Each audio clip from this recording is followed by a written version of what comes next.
All right, so since I stand between you and your freedom for the rest of the day, I think I'm just going to ask you a few questions. Oh, we lost that.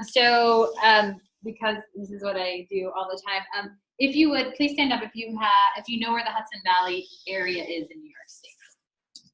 Stand up. Yep. Okay, have a seat. Please. You got sit down again. Please stand up if you have ever been to the Hudson Valley before. Okay, have a seat. Excellent. Please stand up if you have ever heard of Eat Smart New York before. Awesome. Great. Have a seat. So I'm going to be talking about Eat Smart New York. And this originally said, what the F? And then I thought I might be offending people, but it says, what the funding, format, and future. So Eat Smart New York has been a hot topic for a lot of folks because it is a 5-year federally funded program. And I have been grant funded in my 11 years cooperative extension. My job the entire time I've been here has always been grant funded. So writing proposals and getting ready for them is something that's kind of just always growing and changing. And so this presentation is about my preparation and how PDLC kind of helped do that. So you kind of saw the general flow of what's happening today, but when you hit the ground running, this is a new position for me. It started in January as a project leader for this. Originally, I was a coordinator of some efforts in the Hudson Valley related to Eat Smart New York. Where in the Hudson Valley, who and how, so smart, and well, did it work? So just keep running. When you hit the ground running, taking on a new position and knowing that you have 9 months left of funding, you're like, oh my goodness, I have 13 staff. What the heck's gonna happen to me? Hit the ground running, but you need to know a little bit about the course. So there are 7 counties in kind of what is considered the Hudson Valley. We already tested everybody in PDLC before about what those 7 counties are. Can anybody give me one that they remember? Dutchess, that happens to be the one where I born and raised, so I'll take that. So of the 7 counties, are we gonna look the same after we've looked the same for 4 years? Are we gonna look the same in the next round? So we don't know about that. Will it be the same course? I'm a new race director. Is it the same format? Who controls that? Do we have the same money, same budget? And who's actually running in the future, right? Are we running with the same teammates? Are we running against each other? Who's gonna be joining us on this run? And that is me and my daughter. She did her first 5K this past weekend. So I figured what an appropriate picture to show. So this is the Hudson Valley. This is the way we define it. Again, the 7 counties of the Hudson Valley. Really unique. If you look at us, and one of the things we did in PDLC was look at needs assessment. Okay, so it's important to know that in the Hudson Valley, if you look at health rankings, we have the top one in the state. We got number 61 in the state, out of 62 being the Bronx, which is the worst health rankings there is. So number 61 happens to be Sullivan County, and number 1 happens to be Rockland. Very proud people. They both are like loving what they do. And Sullivan County is making some really big strides. From extreme wealth to extreme poverty. If you know anything about Westchester County in the Hudson Valley, some of the highest taxes, some of the highest cost of living in the country. And extreme poverty, this right here, these are all our big commuters who commute to the city. This is all our high density populated areas. This is our Yonkers, these are our Mount Vernon. And we also, what's not on here, which we talked about upstairs, up in the original kind of showing of this, was we also have ultra-Orthodox, Orthodox, and Hasidic populations in the Hudson Valley. So we're talking about very diverse pockets of community. But if you look at the Hudson Valley from kind of a big overview, and you look at these counties, you're thinking there's not really extreme poverty in there when you look at it that way. So we really had to dive deep. So what is the need in the Hudson Valley? We have what we would call 22 high need communities, and I'll give you some information as how I define those. We have 21 school districts in the Hudson Valley with greater than 50% free and reduced lunch rates. That means 1 in 2 children qualify for free or reduced meals, okay? Of those 21 districts, 15 of them have overweight and obesity rates that are greater than 33%, which is greater than the New York State, New York State is still elevated too, though they are not as some of the other states, some of our southern states, 33% is still a pretty high rate, 1 in every 3 children. Something important to notice about all of this that keeps them connected is that many of these communities and districts pull from these communities and districts have high rates of vulnerable populations. So we're talking minority and ethnic diverse populations. We are talking female head of households with children population. And we are talking communities where there are food deserts. Access is limited. Transportation is limited. Environmentally, there are some real needs in these communities, especially when it comes to getting fresh fruits and vegetables, staying active, and to thinking about what's really available when it comes to healthy options.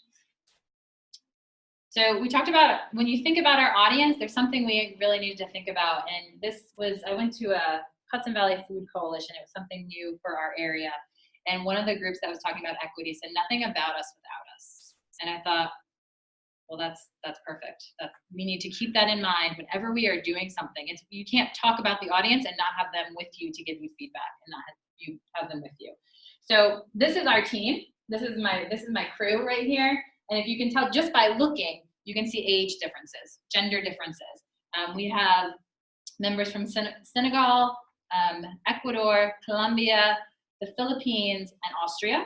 And then we have folks who live right, from upstate New York, right down to the city. So families with children, no children, married, not married. So we really feel that we can connect directly to our audience, and we strategically worked to find these folks who really can just connect so well with their audience. But we also want to think about growing horizontally and vertically. Has anybody ever heard of that before in PDLC? Folks, you cannot say yes. Has anybody ever heard of that? What do you think it means when you think about horizontal and vertical growth? It's about connecting both within your organization, but also outside of your organization with others.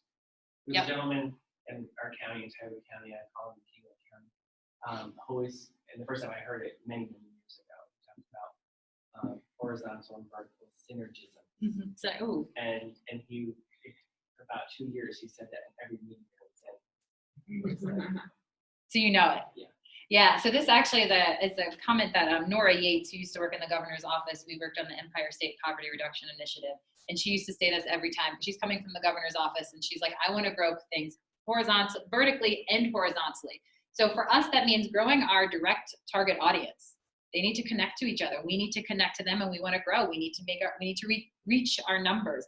But also vertically, we're a federally supported program. We need people to know we exist, know what we do, and know how we do it. So we really are striving to do that and continue to make connections to do that. And again, goals and objectives. I'm a federally funded program.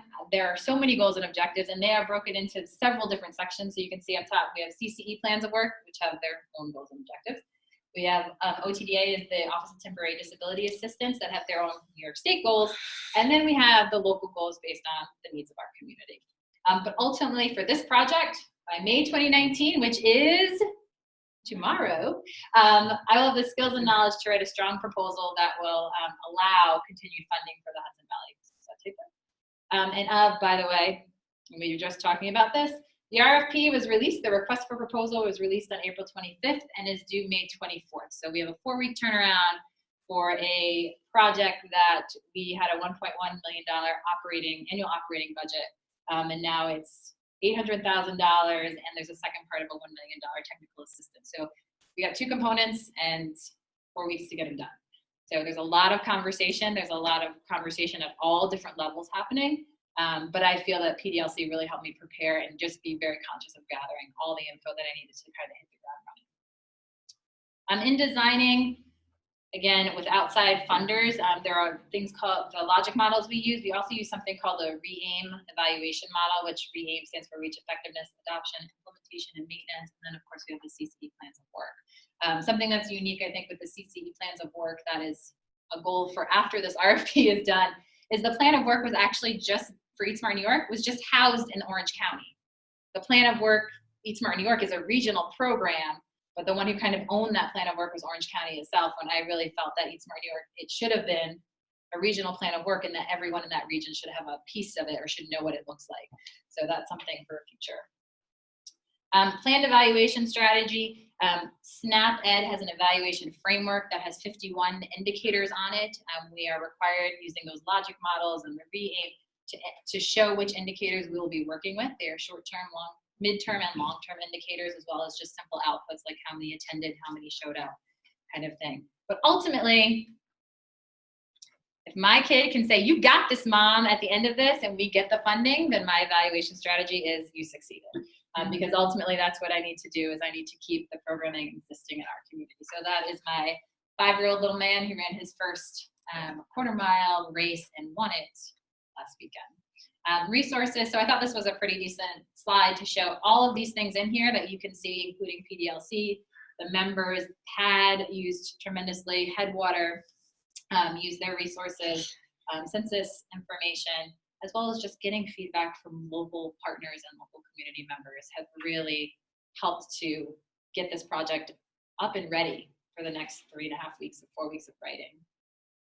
So I just want to thank you for participating, and I wanted to make sure I ended on time.